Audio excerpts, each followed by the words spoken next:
You know, a lot of us struggle to pay for our woodworking hobby. I mean, it can get pretty expensive, and we all know that. But yet we want to do it. So how do we deal with it? Now, before I get into this, let me just say, you know, you might look at my workshop here and you might think, well, he doesn't have this problem. He's got it all together. He's got everything he needs. Well, yes and no, okay? You got to realize that even though I've been woodworking for 50 years, this is the first workshop I've had that's a full garage, two-car garage, okay? And I've only had it for 3 years. This workbench, which is the first real woodworking workbench I've ever had, and I built it myself, I've only had for this, well, a little less than that amount of time because I built it shortly after moving into this house.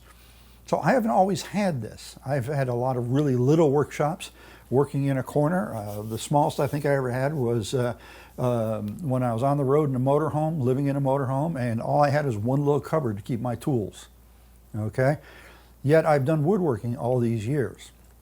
So I understand the struggle, and what I'm talking to you from is my experience with that struggle, both in being able to afford material and afford tools. Now, one of the ways I did that was I basically kept myself to small projects.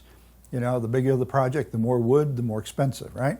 So I didn't make much furniture until the last, say, 10 years. Most of what I made was small stuff. And because of that, of course, that would keep the cost down as well.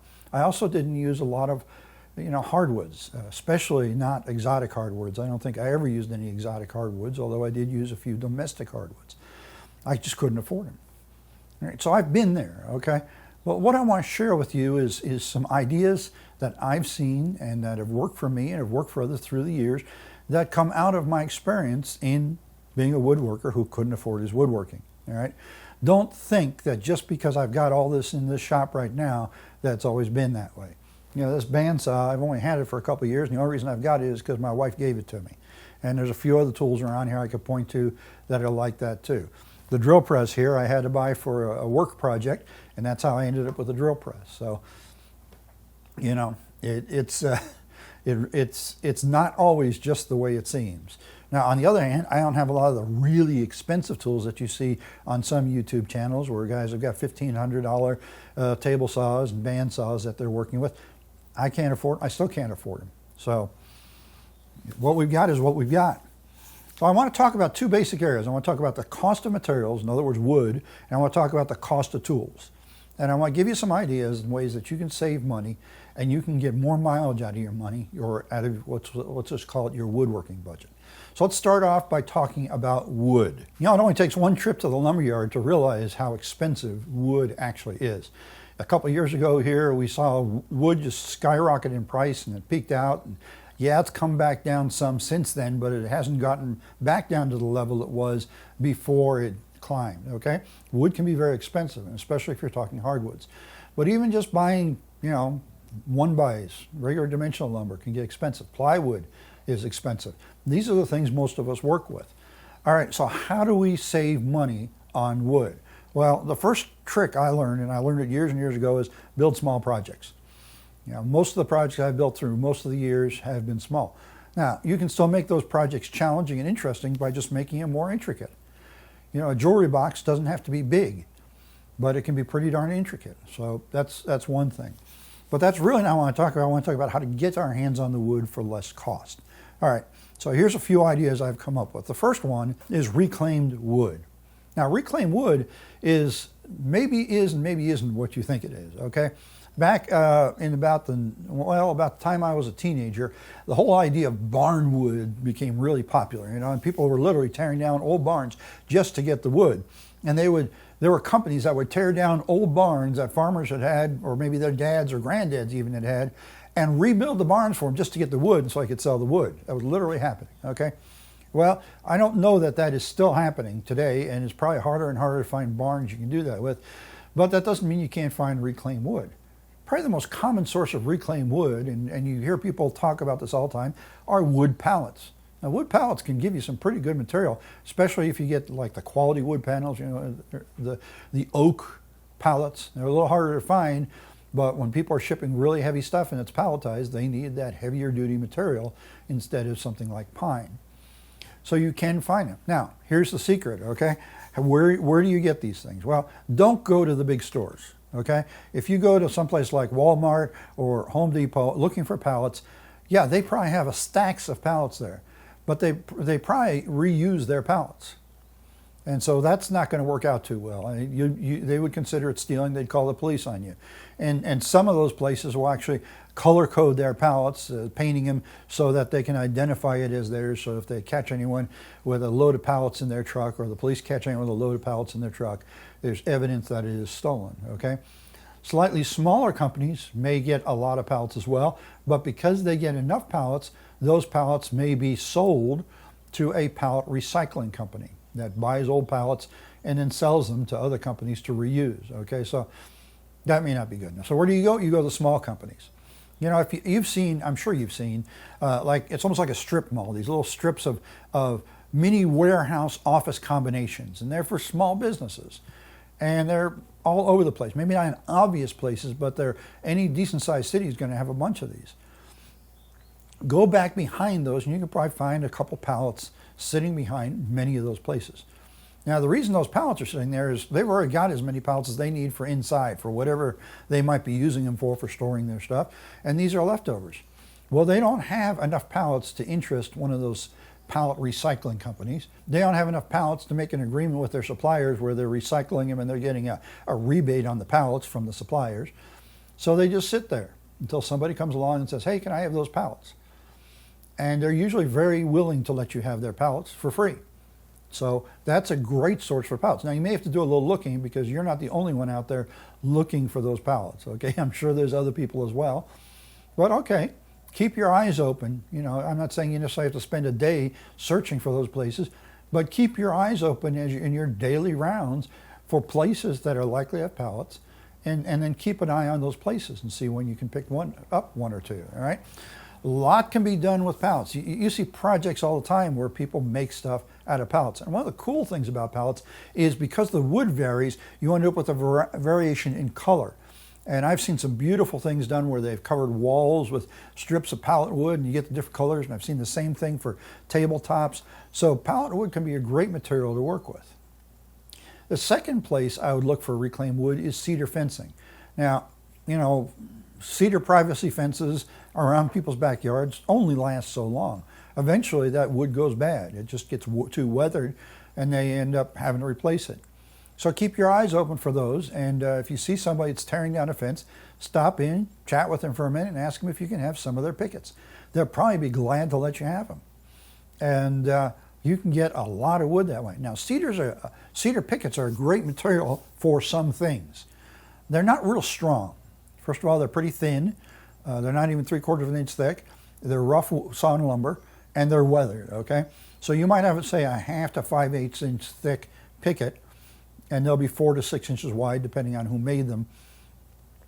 And they've been weakened a little bit by being weathered.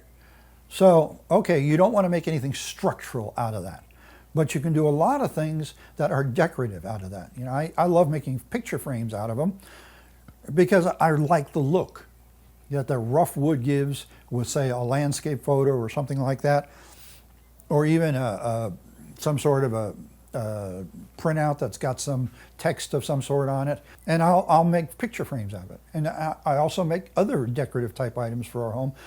Part of our home, specifically the family room, is very rustic, and so we go for rustic style stuff in that room. And you know, like this wine bottle holder could just as easily have been made out of fence pickets, and I get that rustic look to it, okay? So that's something to consider, is how can you use cedar fencing? Of course, granted, you got to find it when you can, but generally when you can find it, you can get a bunch of it, all right? Next area to look for is demolition for construction. Now, I'm not talking about here a construction site. I'm talking about before it gets to be a construction site.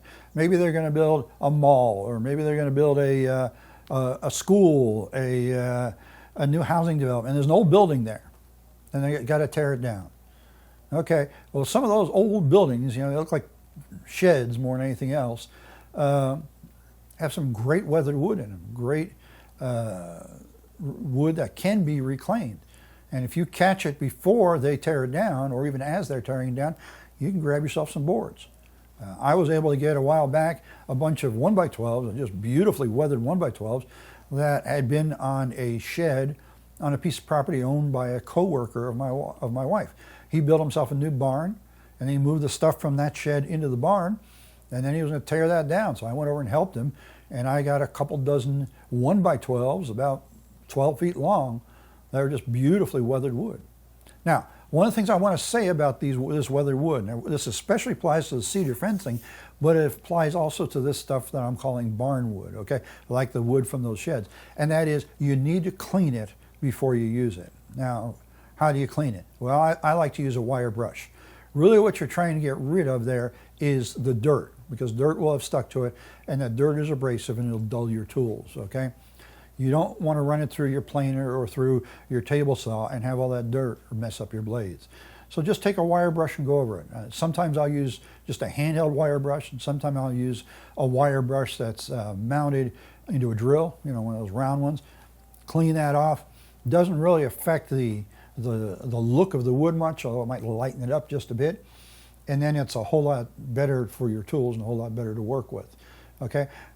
Here's another one for demolition wood, and that's when people tear down a deck. Now, most people don't like tearing down the decks, but I see an awful lot of decks that were not built properly, and because they were not built properly, either the wood rots, or if they're using pressure-treated lumber, maybe the wood warps and cracks, and it's no longer structurally sound, and they have to tear it down. I've got a pile of wood in my backyard right now from a previous deck that was behind this house, and was torn down, and the owner just left that pile of wood in the corner, and it's nicely weathered wood. And I've used it for a number of different projects. I still have plenty more to use. It's just finding the right use. And it's all mostly 2x6 material, so it's really great material. Sometimes I'll just clean it up and use it. Sometimes I'll plane it down. It really just depends on what it is I'm making. And finally, the last category I want to talk about here in this area of reclaimed wood is furniture in the trash. And people throw away furniture all the time, and a lot of that furniture is garbage. You know, it's that particle board stuff with the vinyl veneer on it. Okay, I'm not talking about that. I'm talking about wood furniture. That the only reason they're thrown away is because it's old. Okay, rather than refinish it, rather than fix it, some people just throw that stuff away. So keep your eyes open. You might find a dresser or a table sitting on the side of the road that's beat up, even seriously damaged, got a hole in it or something, that somebody got rid of just because it's old and beat up. Okay, take it home. Maybe you can take the top off of that dresser, and that's a nice piece of 3/4 inch wood. You know, there'll be other pieces like the drawer fronts that are usable. If it's a table, you might have a great piece of wood there that you can use. So that's a great place to look for reclaimed wood, and you might get some really nice wood that way. The next place you might want to look for wood that you can get at a cheap price, and this may be reclaimed wood or it may be leftovers. It's hard to say. I've seen all sorts of wood. I've even seen new wood this way, is Facebook Marketplace. I've bought live edge slabs from people who have the capability. They've got a small sawmill and they're cutting slabs and selling them. I've seen leftover wood from construction. I've seen wood from demolition. Of course, you see a lot of firewood there too, but you know, so you end up with a real mix of different kinds of wood. But you can find some decent lumber that way. I got some beautiful oak, rough sawn 2x6s off of Facebook Marketplace, and I got them for $10 a piece, which is considerably lower than the normal board foot price. And I got a bunch of them. I'm still working through that stack. I use them as I have need for them. Okay, so that's the type of thing. I also have bought live edge slabs that way. I found small businesses in the area that sell live edge slabs and went to look at what they had and bought a few pieces. So Facebook Marketplace is a great place to look for actually not only wood but tools as well when we get to that part. It's people selling stuff. It's what eBay used to be, except for on a local level. You're not going to be seeing stuff that's on the other side of the country. You're going to see stuff that's local. Another way you can get wood really inexpensively is cutting your own. Now, this is a little more challenging and probably requires a little more equipment, okay? Namely a chainsaw. I cut some of my own wood, and some of that came from trees that I've cut down on my own property or other people's property. Sometimes I'll find logs sitting on the side of the road. You know, people will cut down a tree and leave the wood pile there waiting for the city to pick it up. And I'll go by and I'll look through it, and I've picked up a number of chunks of log that way and brought them home. And some of them I cut into chunks that I can use on the lathe. and others I have actually cut into boards. And I've done that with just a chainsaw, freehanding it, which means I get a sloppy board. It's not even in thickness, and I have to even it back out, but I've got a planer so I can do that, okay? Keep in mind that you don't always need big boards for a lot of your projects. I've made boards that were literally from like branches of trees that were maybe 3-4 inches wide and a foot long, but they were what I needed for a particular project.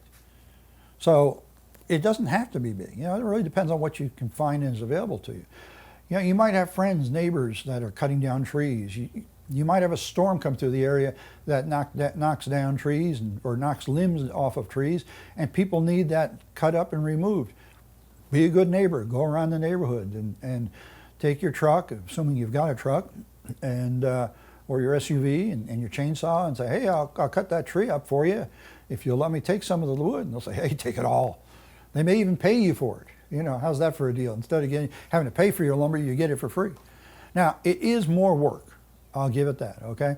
And you will find some sections that are rotted and some things like that, but you'll also find some good wood, and I have found good wood that way. The next place I want to mention to find wood really cheap is one that I've never had the opportunity to use myself, but I've heard a lot of other people talk about, and that's to get scrap cutoffs from local door and furniture shops. Now, I don't have any shops like that nearby where I can go, but there was a time in my life where I had a guy in the church that worked at a sawmill that brought me some offcuts from the sawmill. So it's kind of the same idea. A lot of places that use wood to make products end up with cutoffs they can't use. Maybe they're 2 foot, 3 foot, even 4 feet long, but what they're making isn't going to work. Okay, maybe they're making tables and the tabletop is 6 feet long and they buy a lot of 8 foot long lumber to make those 6 foot long tables. Well, they've got an awful lot of 2 feet or just shy of 2 foot long cutoffs of good hardwoods. Now, there's a lot of things you can do with 2 foot long pieces. So don't discount that as a possibility. If you've got an opportunity like that where you know somebody or you know of a business in your area, go in and talk to them. Now some will charge a minimal price for that. They'll charge you, say, $50 for a truckload, which is a really great bargain, or maybe $1 a piece or something like that.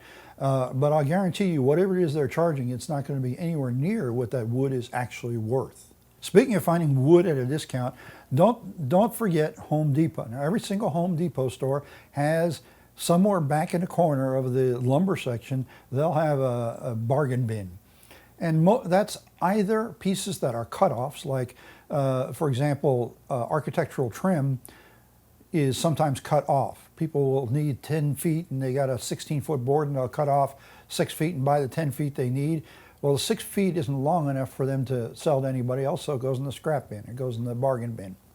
Boards that are warped. We love to make jokes about how the wood at Home Depot and Lowe's is all warped and twisted, and they find special trees that are warped and twisted to cut that wood from.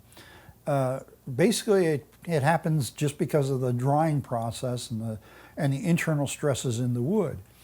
Well, okay, it might seem like there's a lot of that, but part of that is because a lot of guys like you and I are going through and picking the best wood.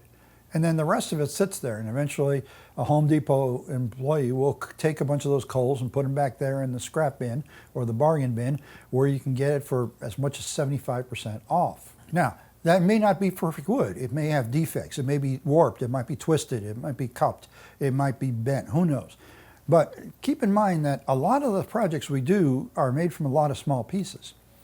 Now, I always want to buy the best lumber I can, and I am very picky when I go through Home Depot's lumber piles and I'm looking for, say, 1x4s, and I'll make sure they're straight and they're not twisted.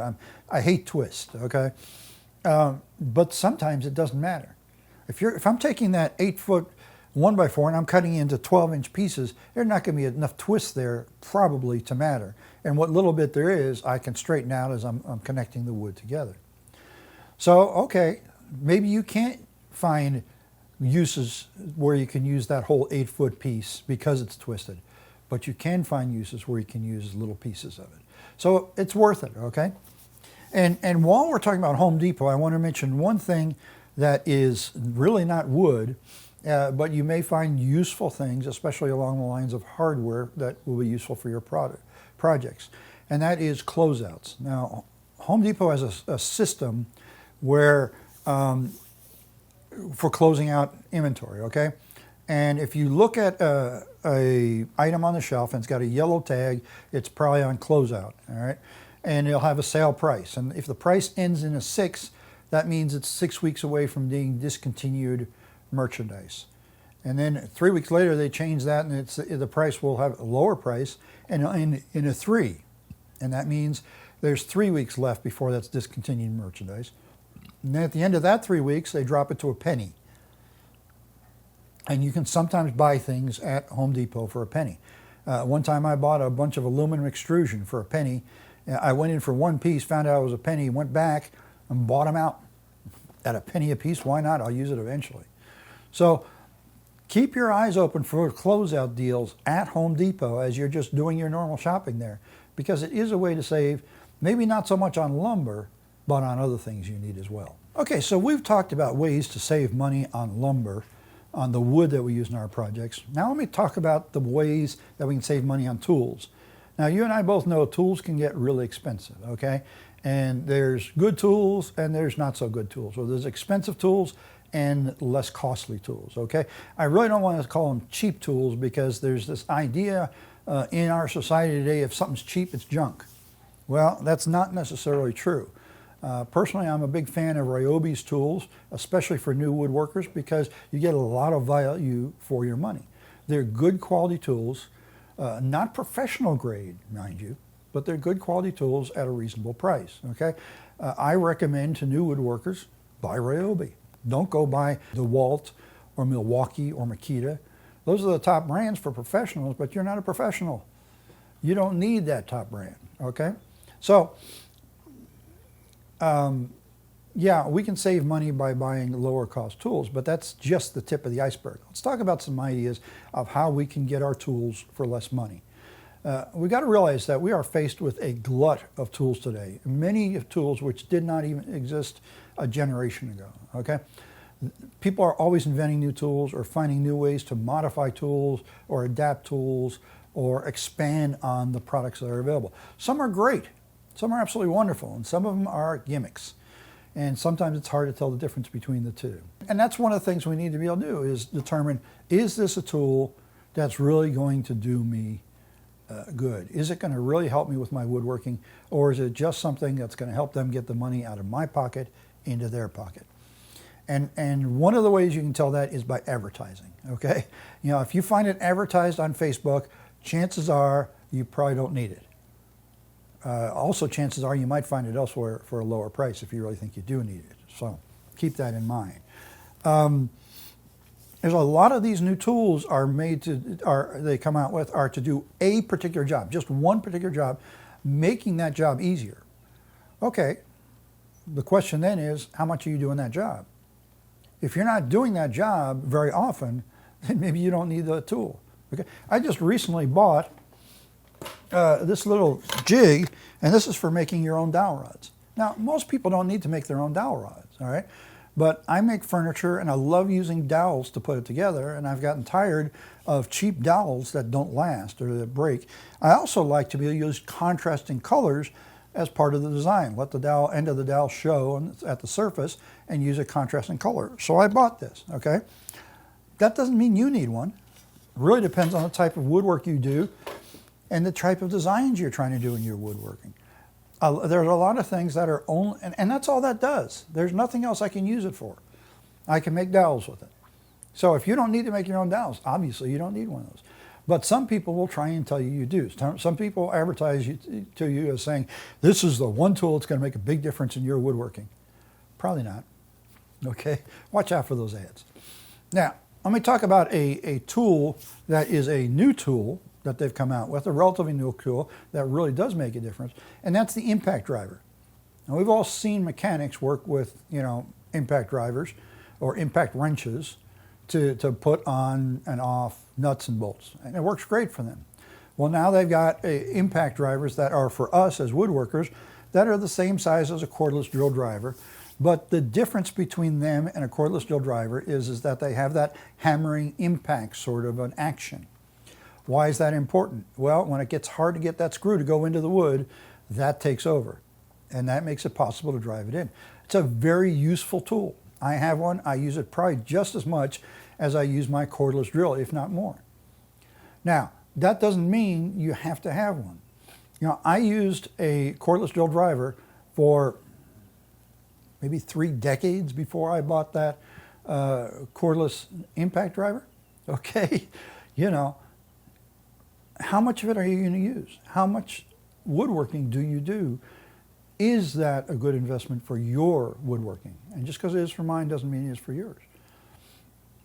One of the ways we can save money too is by using hand tools rather than buying new power tools. Now, we live in a time when woodworking is largely about power tools, and it's getting more and more that way. And it's kind of like we look at woodworkers that use just hand tools as being quaint and old-fashioned. Well, as I've progressed through the years of my own woodworking career, I found that I've reached a point where sometimes to get the kind of joinery I want, I've got to use hand tools instead of power tools. There's a place for hand tools and a place for power tools. And remember, long before there were power tools available, people were doing excellent woodworking with hand tools. So maybe one of the ways you can save money is something that you don't use a lot, or something you don't need to do all the time. Do it by hand instead of doing it with a power tool. If you're going to do dovetail joinery once in a while, learn how to do dovetail joinery instead of buying an expensive, fancy dovetail jig and doing it with your router. Now, there's nothing wrong with that dovetail jig and doing it with a router, and you get a nice result. But it's actually not as good a joint as doing a hand-cut dovetail, and you've got the extra expense. Okay, so it's a trade-off, right? It is worthwhile. It is always worthwhile learning how to do woodworking with hand tools. I highly recommend that, if for no other reason than the learning experience. It'll also help you appreciate and understand better when you're doing those same types of things with power tools. I once heard an experienced woodworker say that before buying his next tool, he always makes sure that he has learned how to get the most out of the last one he bought. And I thought that was a very interesting idea, and I've got to be honest, I never adopted that philosophy, but I like the idea. Can you do everything with that tool that it's intended to do, or everything that you need it to do? You know, a lot of the tools we buy can do a lot more than the basic function. The greatest example, that's the table saw. There's so many things we can do with a table saw, and honestly, it's taken me 50 years to learn the things that I know on it, and many of those I've learned just in the last half dozen years. Part of that is because nobody was doing those things with a table saw when I started 50 years ago. And part of it is because I'm doing more complicated things than I used to do 50 years ago. But learn what you can do with it. There are a couple of advantages to that. One is you're going to get maximum effectiveness out of the tools you've got. Secondly, you might find, well, I don't really need that tool. I can do that with what I've got. So buying tools just to buy tools is a great way to spend a lot of money because there's lots to buy. But getting the most out of your tools means that you're going to have a workshop that's going to be effective for you, and it's going to do what you need it to do. So make sure you learn how to do everything that tool can do. You know, I got my radial arm saw, and I've had that now for about 45 years. It's an old Craftsman. It came with a book showing how to get the most out of your radial arm saw, your Craftsman radial arm saw. Yeah, I've never read the whole book. I've read parts of it when I wanted to figure out how to do something in particular. But there are things that I know you can do on that radial arm saw that I have never done. Why have I never done them? I do it with other things. But maybe if I'd learned how to do them on that radial arm saw, I wouldn't have bothered learning how to do it on other things. Let me give you one example of that, okay? You know, a lot of people that are doing live edge slab stuff, and river countertops or river tabletops, use a router on a sled for leveling the surface of their tabletop. Okay, that works great. You know you can do that on a radial arm saw? The blade, okay, you've got a motor and you've got a blade mount on one side and you got a little spindle sticking out the other side. Well, you take the blade off, crank up the head, flip it on the opposite side, so where the blade would be is up and where that spindle is down. You can now attach a chuck there, put a router bit, the same kind of router bit you would use for leveling on your bench top, and you can level things on your radial arm saw. Now I know how to do that, but I've never done it. So am I getting the most out of my radial arm saw? Nope. That's an area that I actually could improve, okay? So here's something that kind of goes with that, and that is don't buy more expensive tools than you actually need. Now think about this. You know, you've got tools you use all the time. Table saw. I use the table saw every project, every day, okay? Cordless drill. Probably use every project, every day. Personally for me, radial arm saw, probably the same thing. Planer, once in a while. I've got a belt sander over there, once in a while. Oscillating spindle sander, once in a while. Scroll saw, once in a while. Bandsaw, once in a while. Then I've got tools I hardly ever use that I bought because I needed that tool for a particular project I was working on, like a home repair or home improvement project, like say a tile cutter. How often do you work in tile, right? All right, how much you spend on the tool should align with how much you use that tool. For example, my cordless drill driver died. I'd had it for years. It was a low-cost brand, not Ryobi, but I'd had it for years, and it finally quit on me. Okay, I got my life expectancy out of it. I got my money's worth, but it was time to replace it. Well, because I used that tool so much, I made the decision that I was going to buy a Milwaukee rather than buying, say, a Ryobi, okay? Now, my impact driver is a Ryobi, but for the cordless drill driver, I went with the Milwaukee. Why? Because I use it a lot. Right now, I'm doing a lot more woodworking now. Here you are, you seeing me doing, you know, I do all these videos, I do my own woodworking. I'm doing a lot more woodworking. I'm putting a lot more, you say, strain on that tool, so I bought a better tool. And that's what I'm talking about. So if you're looking at buying a tool, how good a tool do you really need? Can you go to Harbor Freight and buy a low-cost tool to do that job because you can do it this time and you don't know if you'll ever do it again, or maybe you can do it once a year, or do you need the good quality tool? My Sawzall came from Harbor Freight, and I've had that Sawzall for a number of years, and it's worked well for me. And, you know, I didn't need a Milwaukee Sawzall because I don't do that much demolition work, and that's really the main use of a Sawzall. So there's an example, okay? If you hardly ever use it, I mean, rarely use it, like that tile cutter I was talking about, consider renting. You know, Home Depot has rental services. Wherever you live, there are probably places that rent all kinds of stuff, including tools. Now, there are some tools they probably won't rent out. Like, I don't know any place that'll rent out chainsaws because people abuse them, okay? But that tile cutter, they probably have a tile saw for rent. So there are times when it makes sense to rent. I'm getting ready to do a job where I need a jackhammer.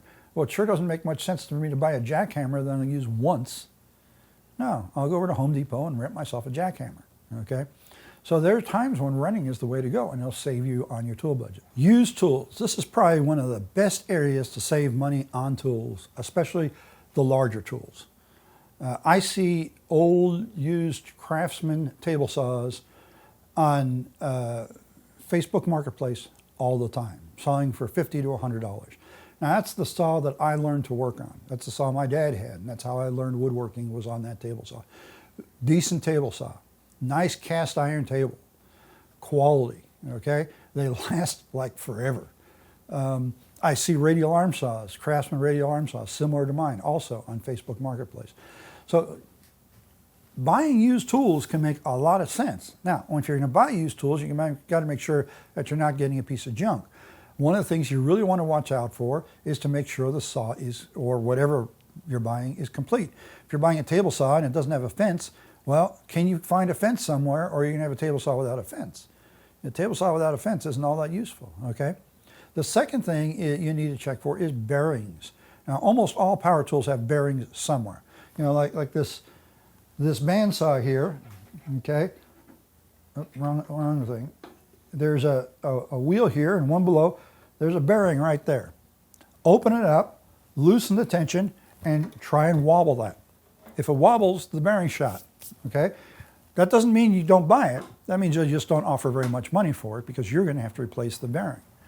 And that's true of a lot of tools. Table saws have bearings in them. Joiners have bearings in them. Planers have bearings in them. So check the bearings, because that's the thing that's most likely to go out on you. If the belt goes out, okay, big deal. You replace belts. That's a maintenance item.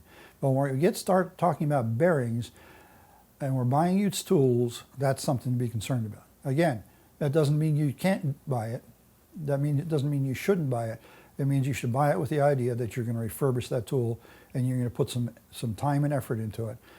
Okay, pay accordingly, all right? One of the things I've done through the years to purchase tools or even justify tool purchases is to fit the purchase price of that tool into a project that I was going to do anyway. Let's say I'm doing something and I've got to have a planer to do it. Okay, how badly do we want that project done? And therefore, if we want it done, is it worth investing not only in the material to make that project, but the planer to make that project, okay? And you can do that with a lot of different sorts of projects. Now, if you're doing any sort of professional work, if you're doing any consignment work, or you're just making stuff to sell, say, at the local fair, that may be fit into there too, Say, okay, if I'm going to make, say, cutting boards, then I need a table saw so I can cut up the material. How many cutting boards do I have to make make it worth buying that table saw, to pay off the saw, in other words, all right? Now, I haven't done it with things like cutting boards as much as I've done in home improvement projects, whether they're projects I've done for myself or projects I've done for a client. But the same idea. Fitting the cost of that tool into the project gives us a way to pay for the project.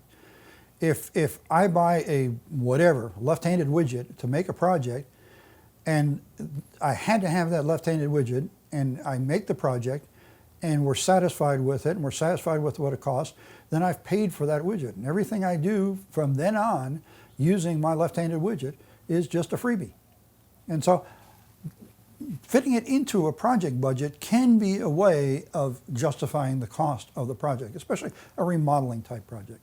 You can get a little carried away with that. It's easy to convince yourself that, you need 4 major power tools to remodel a bathroom, and you really don't. So you want to be reasonable. If somebody else can't see where that really fits into the need and fits into the budget, then you're probably off. And instead of trying to browbeat them into seeing it your way, take another look at it, okay? And as part of that, and I guess this ties pretty close to that, is only buy tools that you know you're going to use. Now, I talked a few minutes ago about the idea of all these tools that are advertised on Facebook as, this is the tool you need to transform your woodworking. And it really isn't, okay? There's a lot of things around like that. There's a lot of tools that look like they're great. I mean, hey, that's a cool new tool. I'd love to have one. Okay, hold on, stop before going to buy it. What are you going to use it for? Well, they're using it for, yeah, but are you going to do that? Well, but are you really going to do that? If you're not really going to do it, then all you're doing is spending money. I mean, yeah, it's fun to collect tools, and I'm a good tool collector, but I really try to avoid buying things I really don't have a use for. I've literally reached the point in my workshop, I don't have the room for stuff that I'm not going to use. And so I don't want tools that I'm not really going to use. And you should have the same attitude, no matter how big your workshop is. Unless it's something you're actually going to get use out of, why want it? Why get it, okay? On the other hand, if you're really going to use it, okay, then figure out a way to fit it into your tool budget, either as part of a project, either as, you've made an agreement with your spouse that you're allowed to spend so much per month or per year on tools, or whatever it might be. One of the ways that I've really been able to get some tools is that my wife loves to bless me and buy me tools as gifts. And it's great because I love to get tools as gifts, okay? This bandsaw was a gift from my wife. My oscillating spindle sander over there was a gift from my wife. I've got some of the chisels from my lathe were gifts from my wife. I've got stuff all over the place here that have been gifts from my wife. I have tools that I bought. I had tools that I bought before we were married, but I also have tools that she's bought for me. I don't say, well, buy me this. She always asks me. My birthday is close to Christmas, it's in November, and so before my birthday rolls around, she asks me for a wish list. And so I come up with a wish list, and I probably half the items on that wish list are tools of some sort, and I give very specific information so they know what to look for, not saying you have to buy me this one, but more like saying this is the type of thing I'm talking about. And she'll share that with the kids. My children are all grown up, and so they all know what types of things I want, and I'll put some cheaper stuff on there and some more expensive stuff on there. And a lot of times they're tools that I would really like to have, but I really can't justify spending the money. Okay?